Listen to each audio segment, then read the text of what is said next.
Welcome back to Listen to This, a podcast about music, for music, and everything in between. My name's Alex. And I'm Dani. And we're here with season 2. We made it. Yeah.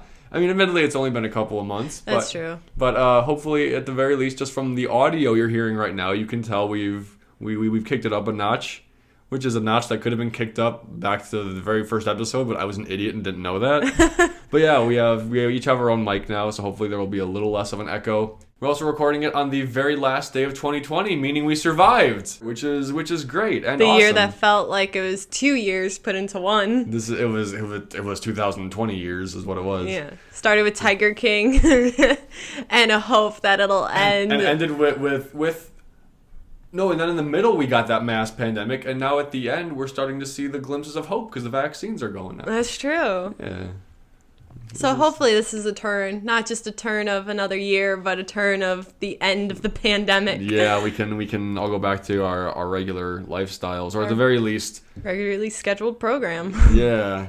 Then we can start doing things like going to concerts. We can start having like guests on the podcast. It'll finally be socially acceptable to have people in the same room as us. Yeah. And now the only thing keeping them away will be our personality. And the fact that we keep talking about music. Attacked. Do you want to do a what have you been listening to for the past 4 months? Or do you just want to jump into our topic? Yeah, let's do a highlight of the music we've been listening to, or the music we found this year. Yeah.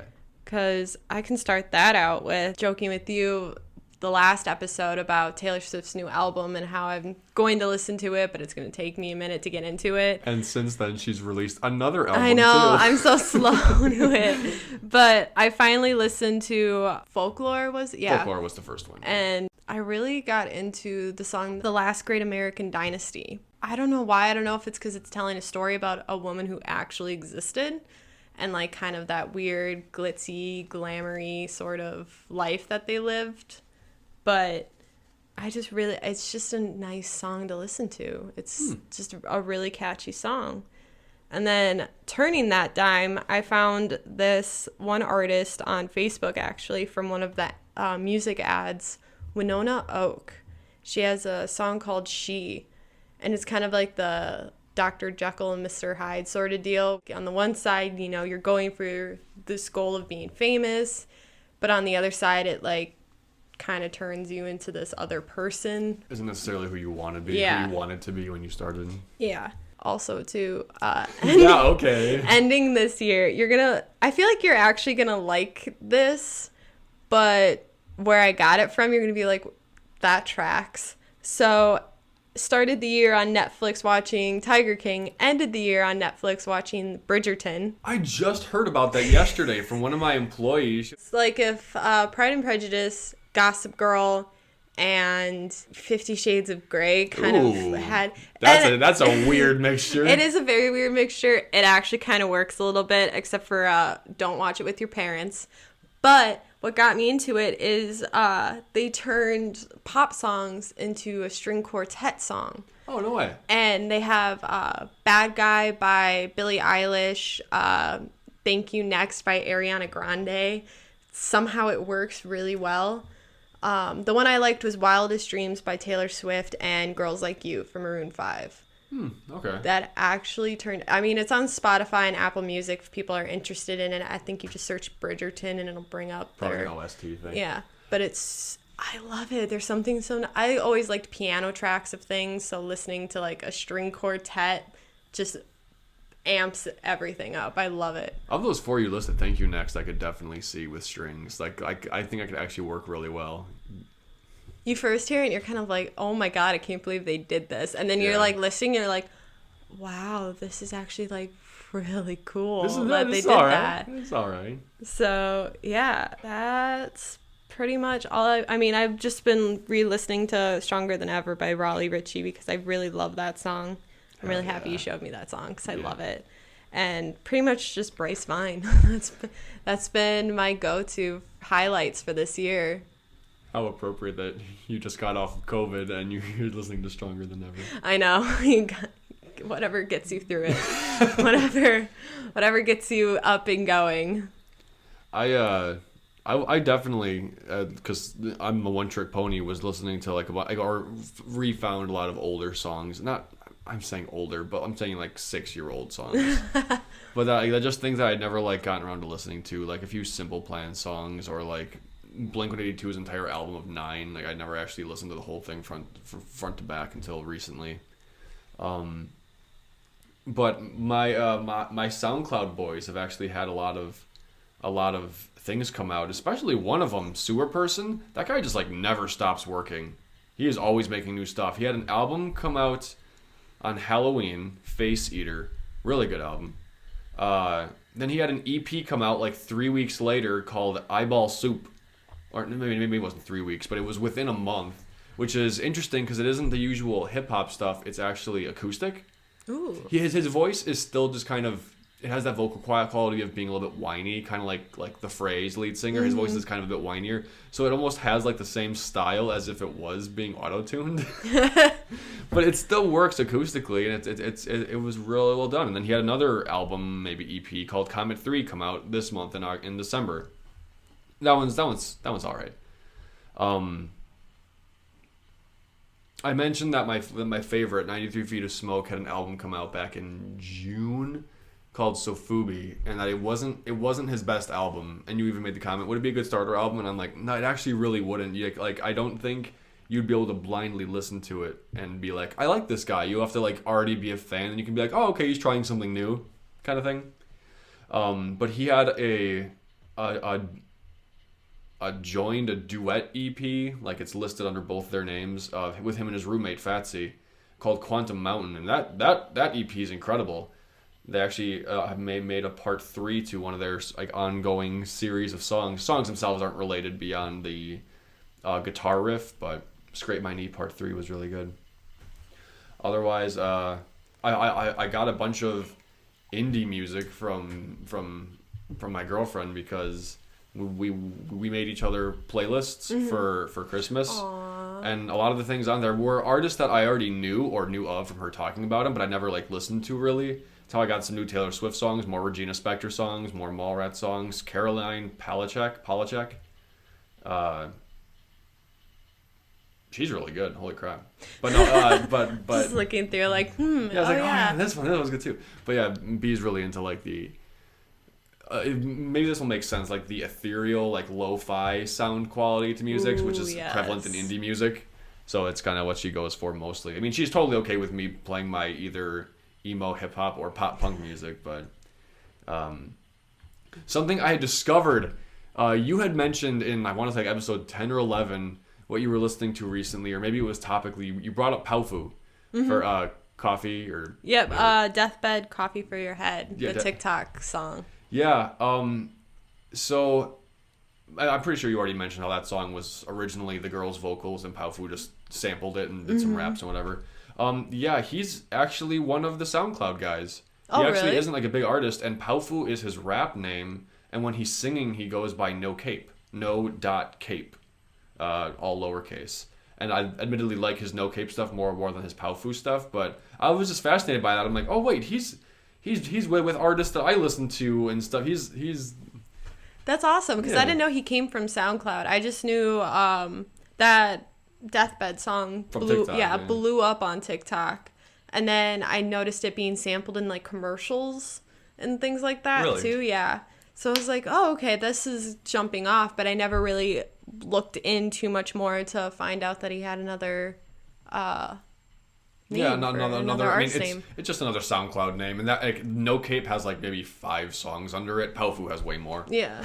But yeah, no, I just thought that was rad.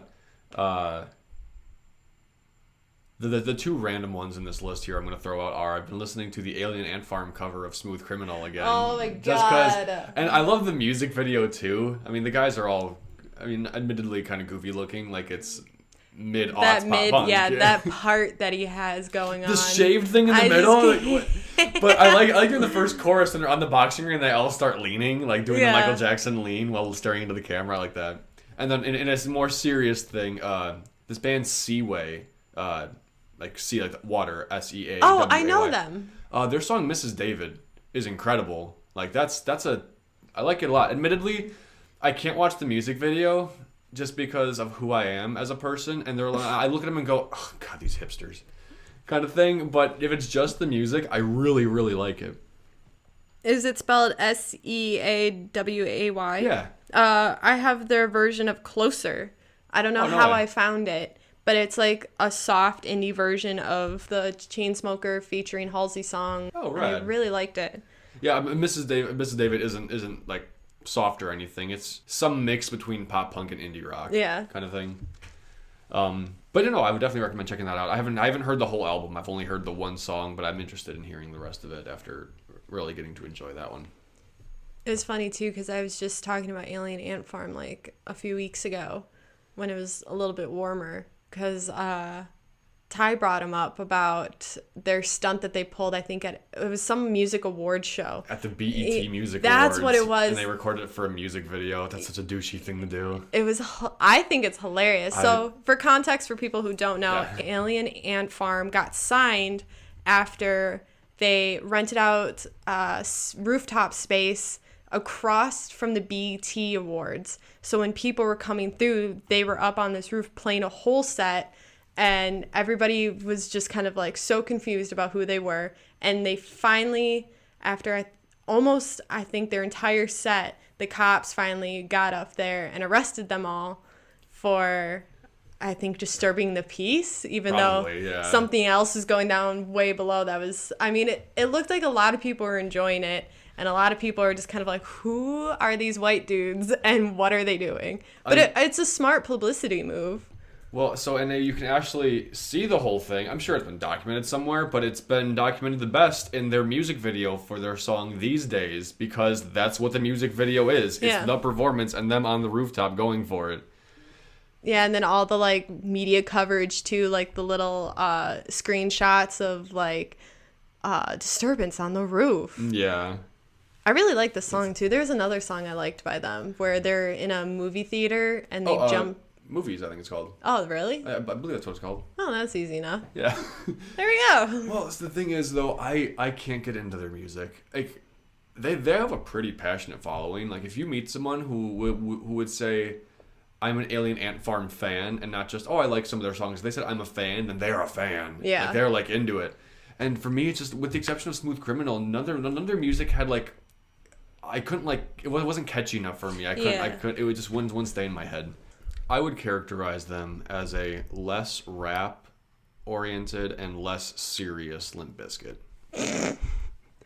Yeah. If you're like, Limp Bizkit's taking themselves seriously, Alien Ant Farm's like, yeah, we're kind of goofy, so let's just roll with that kind of thing. And then obviously they don't have rap vocals; it's all singing. But otherwise, like, because I know some people like calling Limp Bizkit metal. I would not consider them metal in the slightest. I don't know where they land in that. I don't know. They're not even relevant enough to like having this deep of a thought conversation on. But I don't know. I've been seeing a lot of memes with them lately. Where one was some kid got Live Laugh and then Limp Bizkit tattooed on their arm. Live Laugh Limp Bizkit. Yeah, and then it has like the Karen sort of like Live Laugh, Love, and then it's like Limp Bizkit. Oh, like their logo and everything. Yeah. Like, all right. That's amazing. That's a style choice. That's a person who knows what he wants from life.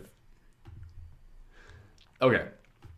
Shall we get into the meat of the episode?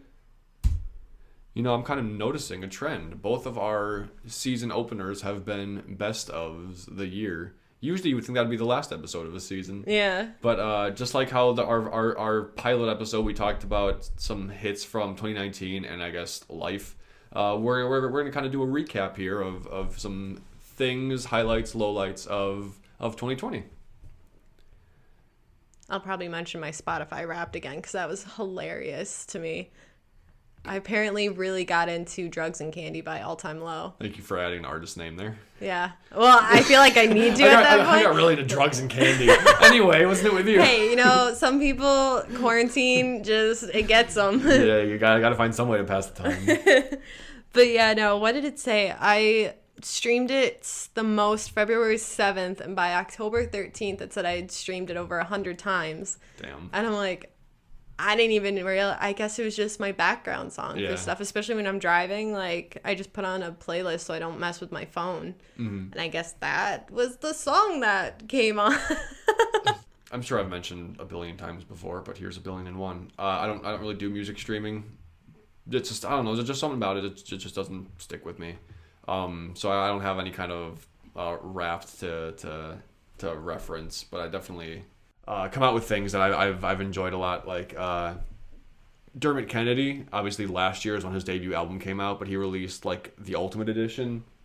Dermot Kennedy had like the Ultimate Edition of Without Fear come out, and it finally has one of my favorite songs of his as a recorded thing. This is his song, "The Killer Was a Coward." The only way you could ever find it was like 1 or 2 YouTube videos that were recorded live in a church like 4 years ago. Ooh, I like that aesthetic. And it was a really great song, and now I finally have a studio recording of it. And I think just probably because I'm biased and I've heard the live one more, I still think I like that one more. But having it physically as a thing, and then he did a YouTube video where he recorded it live. He's like talking about that song more, and I can't help but wonder if it was like fan cry out, like, we have heard every single one of your songs now and it's great, but we can't hear Killer Was a Coward too, because with that recorded, we now have like everything he's ever released also has a studio recording now, which is great.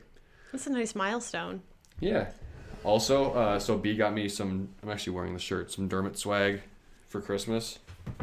And what blew my mind is what the freebie was with the order. Like, she bought me some Angels and Airwaves shirts, and the freebie was a poster. Yeah. Of a photo taken from the first time Tom was with his producer in the studio. Blink was already on hiatus. And that's all it was. And she got me like 2 Dermot Kennedy shirts. I like that. Yeah. But the freebie that came with it is there were only 1,000 made. It's like the handwritten lyrics to Giants. Whoa. With it, it has its sign and stuff. I have number 177. Let me know if you have 176.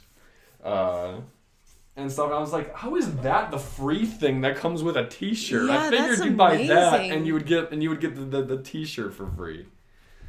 I don't know. That's incredible. Yeah, and Giants, as I said, I think in my mind will be my summer 2020 song, personally. So I like having that. So I have it hanging on my wall in my bedroom. That's awesome. Yeah. I was gonna say, so we're talking about release stuff. Despite everything, a lot of artists ended up releasing a lot of new albums this year. I know Sam Smith earlier in the year, I think it was around summer, released his I can't remember which album it was, but he released a new album. Dua Lipa released a new album. Oh, did she? Yeah. That one I think just came out. It has like Levitating and Break My Heart on it. And what else? There's a few others. The one I obviously was waiting for, Palais Royale. Yep. And The best. Bring Me the Horizon's post-human survival horror that has Parasite Eve on it. And a lot of it is just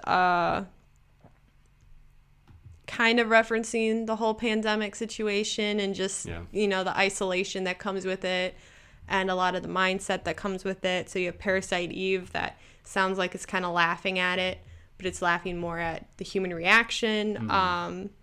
Teardrops, which is that isolated kind of being by yourself with your own kind of thoughts sort of deal, because it's not like you can be around everybody. And then it also features Amy Lee from Evanescence, Baby Metal, and the Nova Twins. They're a British group that was supposed to tour this year. They were supposed to have their breakout tour.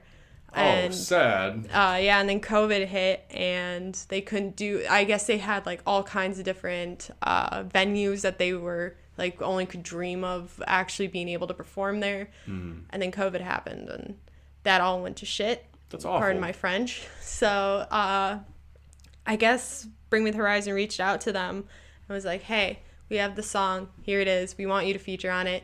And they had like 2 days to come up with like the lyrics and their melody for it before they had to record it and send it back. Oh boy. So I think it's for that short of time that a lot of the artists featured had, they all did a really good job on it. I liked it. I feel like it's a nice, like, pandemic sort of just mindset where you're just like, fuck this. Okay. The sentiment of most people this year. Okay. And then, of course, we have Taylor Swift with Folklore that came out around fall. And then Evermore that just came out. Evermore. I could not think of the name. Evermore, and that features the single Willow. So, yeah. It's for as much of the year that people got, and I know I'm missing out on a few, but those were just the top ones that a lot of people were excited about, and the ones that I was kind of kept an eye on. Okay. So if there's more, let us know, and I'll listen to it. I know there were definitely curveballs that happened this year, and things that I'm pretty sure we already talked about. One was Lil Uzi Vert came back. Oh yeah, that's right. He had Eternal. Okay, everyone says Eternal Atake. Maybe just because I watched too much anime, but I swore it was Eternal Atake. But but like, so that came out in March. It was earlier this year, and it was just kind of surprising because in 2016, after Lil Peep died, he said, "I'm not doing music anymore. I'm not coming back. I'm not going to be." And he was kind of missed for a while, and this came out relatively as a surprise. Like he had a single come out after like 3 years, and everyone's like, "Whoa, he's releasing something. Is this like a prelude to something?" And from what I understand, he didn't say anything. He kind of just like opened the door, threw the song in, closed the door, and walked away. And everyone's like, "Well, what does it mean? What does it mean?" And then he released Eternal Atake or whatever. And I think it's a good album. I think for me the highlight will always be P2 because it was the sequel to XO Tour Life. And in a much more serious way, since XO Tour Life, the chorus says, "Push me to the edge, all my friends are dead," and his friends meaning like the Benjamins on his dollar bill. Yeah, I never really knew that, to be honest. I always just assumed he was like referencing all the rappers that had. No, like, it was a flex. But P2 is much better. It's I would say, maybe people who have heard it will understand what I mean when I say it's quieter. Not like volume-wise or anything, but it's just more toned down from the lambastic nature of the original one. Because it's about a failing relationship, which is way different from drugs and money. Fun fact, I actually played as I mentioned, the cover of XO Tour Life by the hard rock band, one of the YouTube cover bands. And like a coworker of mine didn't know that it was a cover. He assumed it was an original song because when you hear hard rock vocals saying "push me to the edge," it just sounds like heavy metal drama, not heavy metal, like hard rock drama. And then we had to explain, no, it's actually a hip hop song. But yeah, so Eternal Take, and then in the hip hop world of something that kind of was a bit of an upset, or not an upset, but something out of left field was Machine Gun Kelly released an album that wasn't hip hop. It was alt rock. It was all pop punk. That's right. I knew I was gonna forget one, but I also knew you were gonna mention it too. For kind of the surprise that was, because I know people knew it was coming out, they just didn't know when, and they knew it was gonna be a genre switch. Mm-hmm. After the success of I Think I'm Okay. Yeah, I was pleasantly surprised with it. I think it's kind of a nice revival to pop punk, which a lot of people are probably gonna hate, and I hate it too. I'm going to be on cloud 9. Like, I don't know. I know a lot of people have had issues with Machine Gun Kelly, and rightly so, but I feel like he did a really good job on this, and it's really hard to hate it when you kind of bring back sort of that Blink-182 feel, and especially now when like nostalgia is a huge part in a lot of different art that we have been consuming. I think he did a really good job on it. And Forget Me Too with your girl, with Halsey. Like, that music video, that song, that whole encompassing sort of world with that just it makes me remember like the way like the grunge 90s used to be. And don't give me that look. I was still into it. What do you think like kicked off my middle school emo phase? The fact that you said it reminds me of the grunge 90s. It's like, Dani, we weren't born yet for that part. No. So I'm a big pop punk guy, and I'm a Machine Gun Kelly fan, even like from his rap days. I don't think the album's great. I like, I fully support the album, but Coulson doesn't have a voice where he should be singing. Yeah, that's true. I don't want to say that as to say like you shouldn't sing, your voice is bad. Just stick to talking some words in a fancy rhythm. Like no, like I think it's fine if he does, but a lot of the songs sound the same just because he doesn't have much range with his voice. And I'll say yet, because maybe he could get a vocal coach. Maybe if he wants to do another album like this, I think if he put some more work into it, into perfecting his voice, was what I mean when I say that. I think it could be really good. But like you listen to Bloody Valentine, you listen to Forget Me Too, you listen to Jawbreaker, it's like it's songs about heartbreak, which is very on brand for pop punk. Yeah. But like it's the same range window there. Yeah. The one time I think that he really broke away from that in an amazing way is the song Hangover Cure. It's the fourth last song on the album, third if you don't count the cover of Misery Business. And he does like some woes for backing vocals.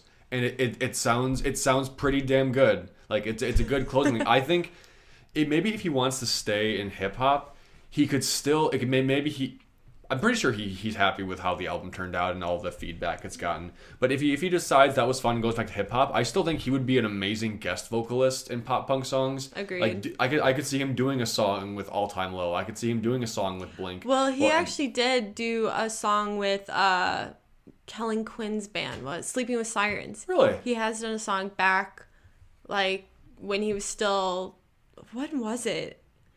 I want to guess it was around 2013. Oh, damn. Okay, so a long time ago. Like yeah. Dinosaurs roam the earth. Yeah. Let's see. And then obviously, in between the album and back when I Think I'm Okay came out, he had all like the Facebook covers that he would record in his house during quarantine, and Misery Business was one of those. I'm right, 2013. Look at you go. Yeah, so the song I was talking about is Alone with Sleeping with Sirens, featuring Machine Gun Kelly. MGK! So that's not the first time he's really dabbled with kind of like jumping genres. But I think it's the first time a lot of people started to notice that. So, I have two other thoughts on the album. One, there's a reason this album is, even if not to my personal taste, there's a reason this album is as good as it is. Everything was co-produced and co-written by Travis Barker. Mm-hmm. Like he and Machine Gun Kelly. Travis Barker is the drummer for Blink-182, probably the most prolific drummer in that genre. They'd been friends for a while. They recorded. They wrote and recorded. I Think I'm Okay. Like the last 5 days before that EP it was on came out. And Coulson was like, yeah, that was a lot of fun. They made the music video. They got Youngblood in on it, and it was great. Then during quarantine, he began releasing other covers of rock songs. And then he actually called Travis and said, hey, can we go into a studio? And he's like, I kind of want to like do that again. I liked that process. I liked the product that came out. So in that day, they wrote. I don't know if they recorded, but they wrote "Bloody Valentine," which was that's the song with the music video that has Megan Fox in it. Mm-hmm. So they recorded the whole album, and I'm like, yes, when you have a guy who is as talented as experienced with Travis Barker working with you on the album, it's going to turn out pretty damn well. So that isn't to discredit Machine Gun Kelly, but it also explains why his first genre shift album could be so well made. The other thought I have on this is I am incredibly excited by the potential, because if you look at everyone who's featured in the various tracks, you got Halsey, you got Triple Red, you got Black Bear, you got Ian Jor, you got Youngblood. All those people are not punk rock people, but here they are in an album that is pop punk, and I'm like, I wonder if there's going to be anybody else who wants to experiment with other genres and stuff. Like the potential, like the potential that this album has to be like historical is kind of massive, and for me at least. So I'm just excited to see what happens in the next 5 years. Yeah, because also too, I feel like a lot of people have to overcome the idea that people aren't set in a single genre, and like everybody was so sort of heartbroken over Taylor Swift not being not even that, just her leaving country, because what's album was it? It was Fearless? Wait, there's the genre change one? Yeah, I think that was with their album with 22 on it, I think. Red? Because Speak Now had like Mine on it and Enchanted. Unfortunately, though, as we talk about this and try and figure it out, she doesn't have rights to these anymore. Oh yeah, she was the whole thing like with JoJo. She lost the rights to those. So Speak Now, Red, and the deluxe edition, and then 1989 was when she officially left country behind. It was all and that pop. was in 2014. Is that the one with whenever? Oh no, see, I would actually argue that Red was the one, just because at least by the way the singles, because you had I Knew You Were Trouble, We're Never Getting Back Together, 22 like you said. Yeah. But no, I'm sure like the official like marketed change was with 1989. Yeah. So, and a lot of people got really upset over that, and that country music wasn't appreciating her anymore, or like putting out her music anymore. It's like, 'cause she's not country, and that's okay. That's you fine. don't, That's fine. You don't have to like stick with the genre your entire life. You can literally make anything you want. Yeah. And then you had Halsey, who did country 1 second, and then she's doing K-pop another second. Yeah. And now she's back in pop punk, and then she's going back to alternative, and then she's kind of like in this weird middle ground. She's doing whatever she wants. Yeah.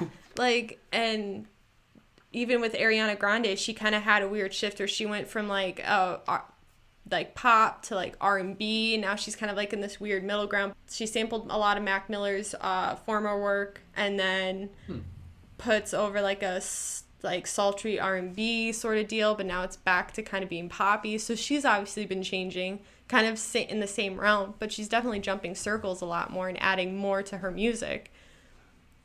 I like that. I like that the big mainstream artists are doing it, because you have the people who are like, there's obviously comedians who will do any kind of genre, like Ninja Sex Party, or then you got the weird indie people like Poppy, and her album was half pop, half death metal, and that was interesting. And then you got like people like Baby Metal, like they're mixing K-pop with some heavier rock stuff. Yeah. And like I like that, like that's always been happening in the more niche underground scenes, but seeing the mainstream people doing it, it's reassuring. It's like music can literally be anything we want, and I think that's largely because of the internet. Yeah. You had to stick to a genre before because you were assigned to a label that did a genre, and then if people knew this band is with that label, that's the kind of sound I'm going to get from it, that's what I want. Yeah. And I also think too, the reason that we really haven't gone away with a lot of the labels, and like a lot of people still are really upset with artists jumping genres a lot more, is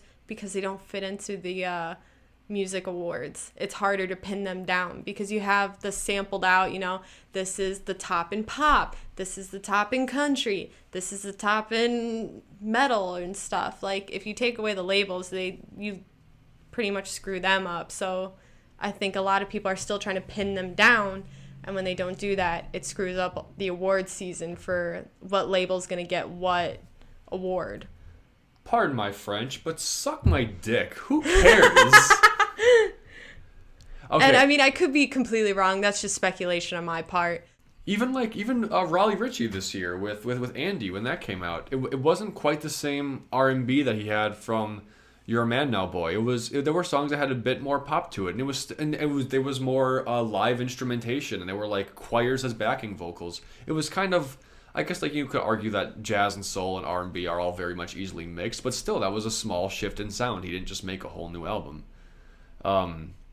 God, Shinigami really changed things up with Cyber Network. He went from the emo stuff to like it was like electronic pop, not EDM because it wasn't music, but it was pop that had a very technological feel. Yeah. And the album was called Cyber Network. That was the theme, and he did good with it. Well, even too, when you were mentioning Black Bear being part of the pop punk album, I love Black Bear, but he also has changed a little bit and grown, and now he's evolving from that and getting into a little bit more emotion, getting a little bit more like pop punk sort of, or pop, or like even alternative, like kind of branching out more. So it's kind of, I love seeing stuff like that, because it might not be up to what we're used to from that artist, but there are plenty other artists that are doing that still. Yeah. So it's like, just go find another artist. It's really not that hard in an age where you can stream almost every song available. Yeah, and just because it's different doesn't mean it's bad. Yeah, exactly. It might be a little, like, different. I mean, all of the bands that I started listening to back in high school, none of them sound the way they did when I was in high school. And I don't mind because I can still go back to that original sound that I enjoy, but I can also appreciate the new music they're coming out with, even though, like, I'm not really into Falling in Reverse anymore like I used to be, or, like, I'm trying to think of all the Black Veil Brides, like, hopped in and hopped out and was like, cool. That was a fun experience. Son or daughter, whatever that emo acoustic song is. I don't know. That's the only one I can think of. I think of Black Veil Brides. I remember from Knives and Pens to Fallen Angels to Unbroken, which was featured on Transformers album. Yeah. And then The fuck? New Year's Day, because New Year's Day, that was off. Wretched and Divine. Actually, and there is a band who hasn't changed their sound, at the very least since I discovered them back in 2008, who I don't really like listen to much anymore, and that's Zebrahead. They're still making the same kind of songs that they made back when they changed singers back in 2006, and they're not inherently bad, but it's like I don't really care to keep listening to the same thing. I like going back and listening to the old stuff, but I don't follow them for new albums anymore. Oh, speaking of new release of the same stuff, so Ali and AJ Michalka. Yeah. Michalka. They re-released their 2007 song Potential Breakup Song. And now it's explicit because they say fuck once. Oh, yeah. It was originally recorded with Disney, so that wasn't going to fly. Yeah, so now I think they added it where it's the line, something about, except for the part, it was my birthday, my fucking birthday. What was the original lyric? Just birthday. Like, they totally cut that out. My stupid birthday. Yeah. Those two are bizarre. So I knew Allie first because she was Keely on Phil of the Future. Mm-hmm. And then they were in that movie Cowbells. All this is Disney related. Then they were frequently, you had Potential Breakup Song. My personal favorite Allie and AJ song is Chemicals React. And there were like 3 or 4 other ones that got music videos and some airtime on like Radio Disney and on Disney Channel. Then they fell off the face of the earth. And they changed their name to 78 Violet, and then they did that for like 4 years, and I think they were like declining in popularity, not because of what they were doing, but because no one could find Allie and AJ anymore, except for the hardcore fans. So then they rebranded back as Allie and AJ. Potential Breakup Song blew up on TikTok, and now they're kind of back in the limelight again. Yeah, well, also too, a lot of I think it's AJ, the one with the curly hair. That's Allie. Allie.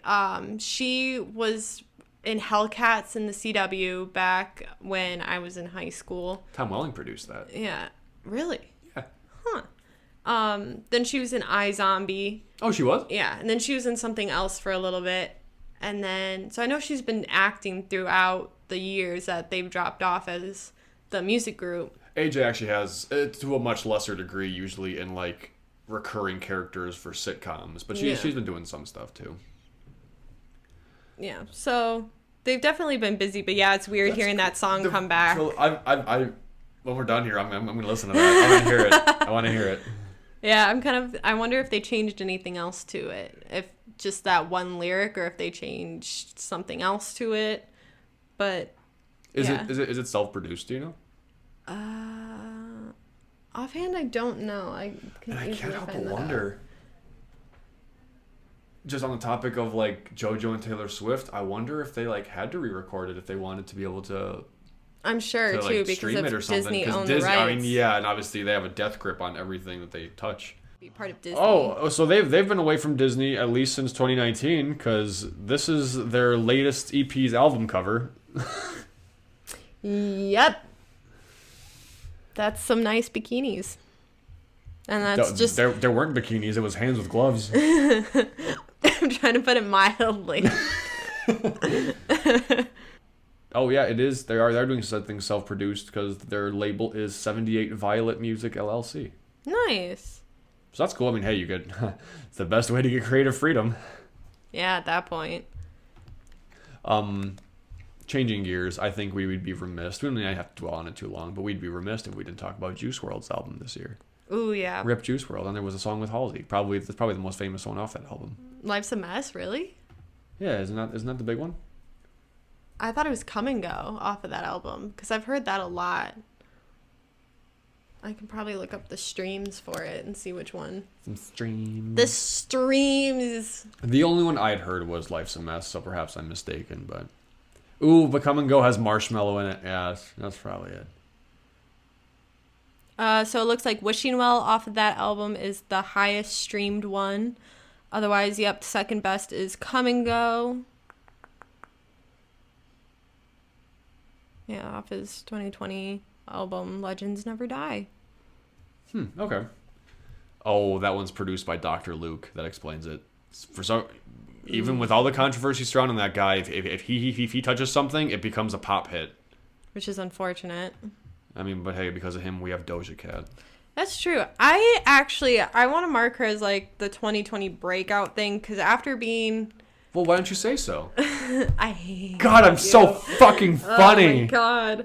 But I mean, I feel like this year's the year she like went from being kind of like the haha that YouTube cowgirl like got big to now she actually is big. She's been on all these awards or award shows. She had Say So come out. She got that remix with Nicki Minaj, who was like her idol. Right. The song with Tyga, what is it? You can see it from the front. What do you see it from the back? What is that song called? I'm so Oh, Juicy. Yeah, that song. She really... And the song from Birds of Prey. Boss Bitch. Yeah, that song is That's like... the first song. Okay, I guess Say So was the first song I heard. The first song I really knew was Boss Bitch. That song should have... This year should have been that year's song, honestly. Like... That's going to be that played. Should have been the party song, and it wasn't because we couldn't party. And it makes me a little sad that a lot of these good songs are being released this year that we can't really enjoy to the fullest degree until we can all be out in public and hear that song and be like, yay. That song is, I think, I can comfortably say, will be, like, forever be a bachelorette party anthem. Oh, yeah. Oh, yeah.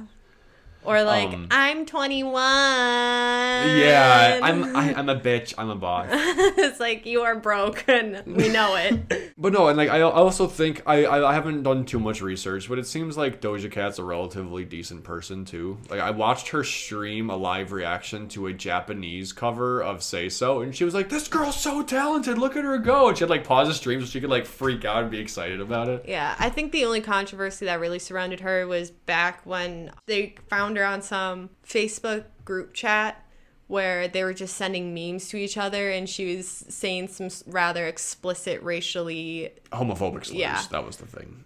Yeah, so that is unfortunate. I mean, you really can't excuse a lot of that behavior, but also too, like, it's a very slippery slope. And I think the idea that you have to be perfect since birth is kind of bad. I'm not by no means condoning anything that she had said or whatever, but I'm sure at some point I hope she learned anybody's history, you would find something. If now she walked around and started talking like that now, obviously that's a lesson foul. That's not been learned, that should have been learned a long time ago. So that I think is the only controversy that I really know surrounding her. Other than that, like, apparently she also said in the beginning that COVID-19 was the flu and that she wasn't scared of it, and people were upset by that. Yeah, it's very interesting because I feel like a lot of artists have gotten called up like that lately. Oh, you're right. There was racial stuff too. Yeah. And like by no means do I condone things, but I don't know, like the whole James Gunn thing. That was like the catalyst that made me start a little bit more publicly saying, "Can we calm down a little bit?" Yes, 7 years ago, he made a tasteless joke, something that he said before he was called out for it. He had said in interviews, "Yeah, I was kind of a dick in the past, trying to like poke a bear to get people's attention. I wish I hadn't done that stuff." Then it blows up, and everyone's like, "He's a problem." He's like, "I already said I was a problem. Like, why aren't you guys listening? You're only hearing the words you want to hear." And that's when I was kind of like, "Yeah, take a page from T Swizzle. You need to calm down." Oh my God. I'm it's still music related, I promise. It's still music related. But yeah, like, it's really hard because you don't want to give people the wrong idea saying that stuff like that is okay. Right, no, of course not. But at some point, when can people grow, I guess, is the way I look at it. But like I said, if she goes around and says stupid shit continuously, then obviously this is a lesson not learned. And for sure, I mean, because then you might be T.I. saying that the earth is flat. That's B.O.B. I always mix it up. Really? I've done it like twice on the show before. God damn. As I was saying it, I was thinking, haha, I'm not going to say it's B.O.B. because I'm always wrong with that. Yeah, no, it's B.O.B.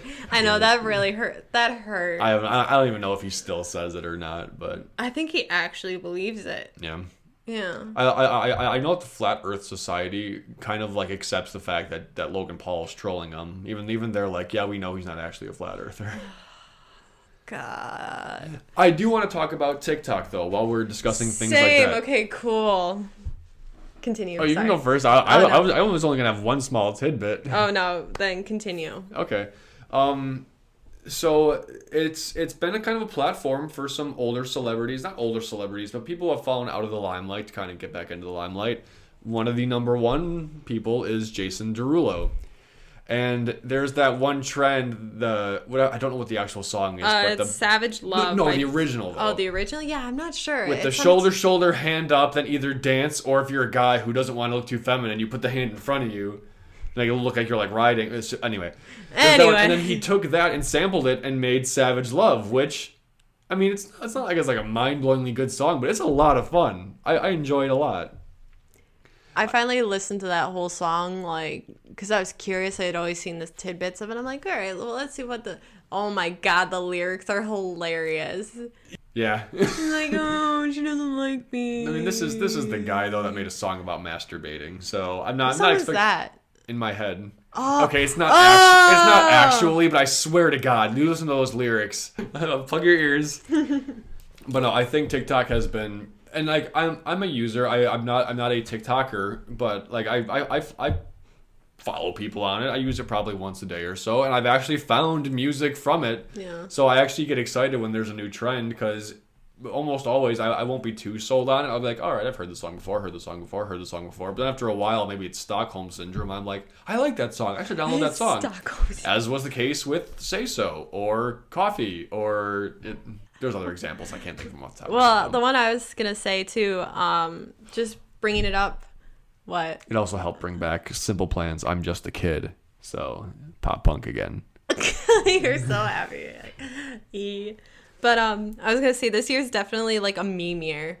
Like memes have gone from just random bullshitting to political to like even crossing over onto TikTok, where now you got like meme songs that come out that are viewed as not serious, but like the artist actually put a lot of like thought behind it to like have it come out. Where you have, I'm gonna butcher her name, Ashniko.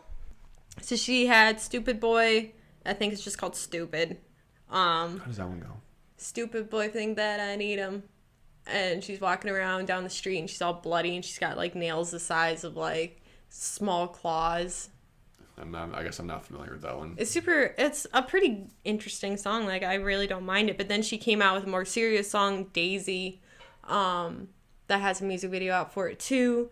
So she's catching ground slowly but surely, and probably mostly because of TikTok, because I don't think I've seen her in any other sort of platform. Okay.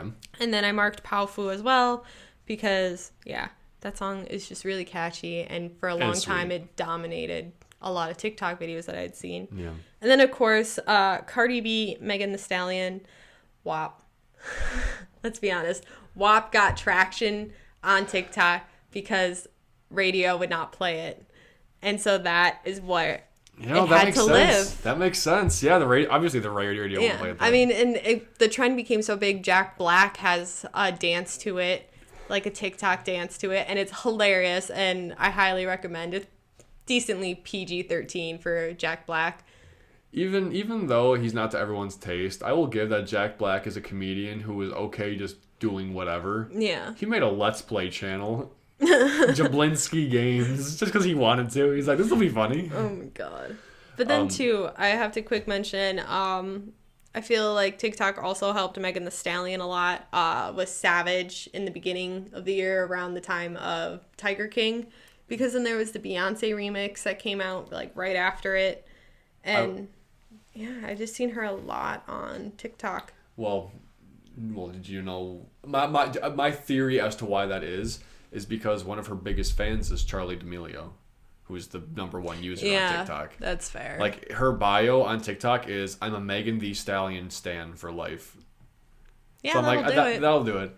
And then Riri picked her up for the Savage Fenty lingerie line, like right after. So she got like big clout from that. Yeah. She has a lingerie line? Yeah, Savage Fenty. Oh. And then she has a makeup line of the same name. I think it's just Fenty. But yeah, that's pretty much been my 2020 wrap between genre jumps, new music, and the meme years. And that's been my 2020 pop punk song. So, and we actually have a decent time too. You said rap. That's why I said pop punk song. Now, listeners, if you listen really closely to that, you may hear that it wasn't actually a real laugh. Anyway, yeah, no. So, season 2, I'm optimistic for things. Just because I'm optimistic about 2021, just because I'm like, there's nowhere to go but up. Yeah. So even for us, like more music shows, even if venues are still like more limited because they're outside or whatever, like I'm looking forward to stuff like that. We can. You won't have to keep doing like throwback pictures for our Instagram. I know. You can actually do like real posts of stuff and also too, we did have the little backyard sort of bash that someone we knew had. That's right. Where pretty much everything was outdoors. It was a limited group, and everybody had masks on, so it was as safe as humanly possible. But it was really cool though, just watching the neighbors, because you'd have a few neighbors. They would be like jumping over the fence, like resting on the fence posts to listen to the music. It was just something that raised a lot of people's spirits, and from the feedback that a lot of people have gotten from it, it was something that just helped bring a little bit more normalcy back, especially in the summer. That was a blast. That was a lot of fun. So, well, I think that was like the first cold night we had of the year, and course. Unfortunately, I didn't bring a sweatshirt that day.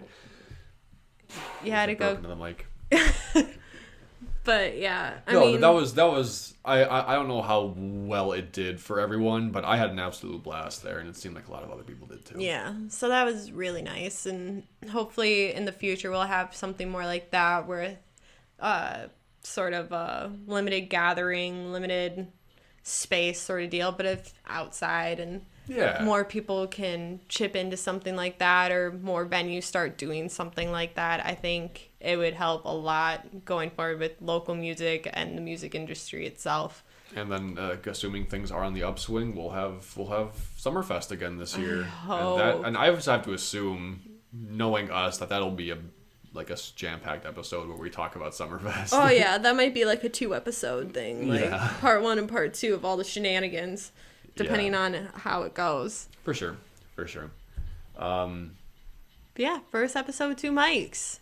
We're moving up. Hell yeah. We're moving up. I have not seen any issues arise while we were doing this. And I just really hope I'm not going to find any in like the next 15 minutes. Yeah, when we start editing and we're like, whoa. There was feedback the entire time. Damn it. But anyway, thank you all so much for listening. Be sure to follow us on our Facebook pages and Instagram. But anyway, thank you all so much for listening. Please be sure to follow us on our Facebook page and Instagram. Facebook is still like the primary source for information from us. Just as we had just mentioned, Instagram isn't as active with new things because there aren't many new things going on. But as the year opens up more, so will our social media. And yeah, then we'll see you guys next time. Bye. So what you say, Mrs.